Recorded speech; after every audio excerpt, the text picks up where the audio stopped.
Hello, Rama Rama Pupodu. Hope all are in good health, feeling great, wonderful, having a nice and relaxed life. Now let's go to chapter 39, part 2. God's will be done. Another day, Ramdas visited Achabal, one of the most frequented beauty spots of Kashmir, which is noted for its small but finely cultured garden and spring. He was accompanied by Shambhunath and his father. Just when they were about to leave the garden, Ramdas met a sannyasi belonging to Sri Ramakrishna mission. He had a few minutes talk with the saint. Ramdas had also a pleasure trip arranged by Shambhunath by boat at the far end of the Jhelum river. Besides Ramdas and the Sikh merchant, there was also in the boat a German, an agent for light missionary, and his two young, lively daughters.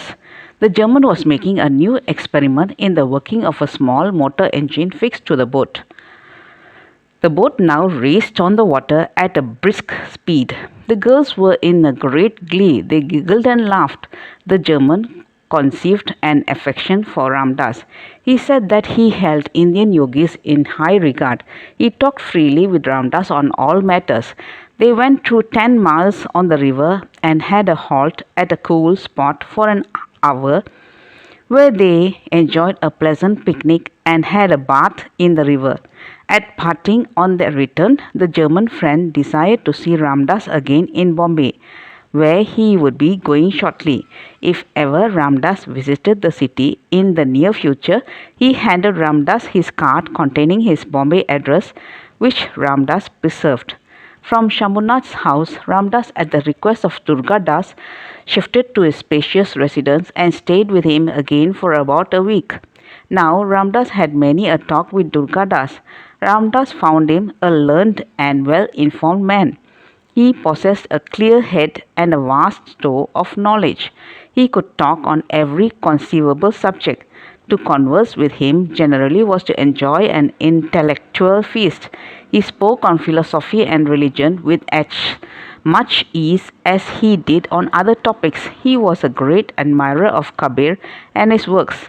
One day he read out original poems of Kabir treating of the highest philosophy, and Durga Das, who was a master in Hindi, expounded them to Ramdas. He explained the meaning, entering into the spirit of the sublime teachings. One afternoon, in the society of his son-in-law, Bhavani Shankar Rao, who had newly come from Bombay with his daughter, Ramdas had a drive in his motor car to Verinag, a place about 50 miles from Srinagar. Verinag, like other places in Kashmir, offered a very charming view. It was a solitary spot over the hills, fully shaded with trees and watered with numerous springs. At two spots, Ramdas saw natural springs oozing out of the ground like fountains. The party remained here for an hour or two and returned to Srinagar before evening. Again another day by motor car, these friends took Ramdas to Mutton for visiting the narrow cave on the hills. Bhavani Shankar Rao was to start for Bombay as he had come to Kashmir during his summer vacation and it was coming to a close. Ramdas proposed to accompany him, but Durga Das, out of his great love, tried to intervene.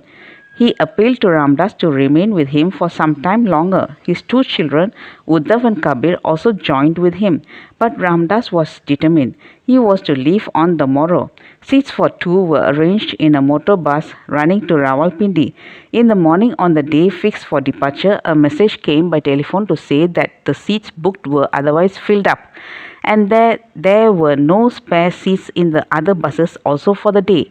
Now, Bhavani Shankar Rao, who had to be present in Bombay on a particular date to attend his examination, was greatly upset by the news, for he could reach Bombay in time only if he started on the day fixed.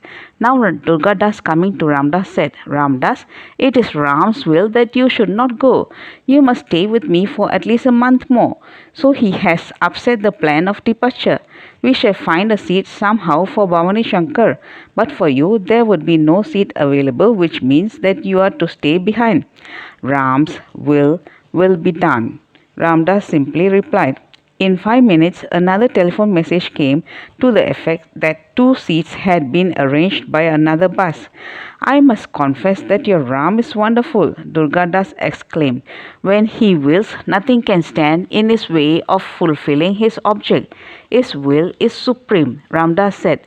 Ramdas therefore took leave of the loving household and seated himself in a bus by the side of Bhavani Shankar, which tore along the mountain path to Rawalpindi.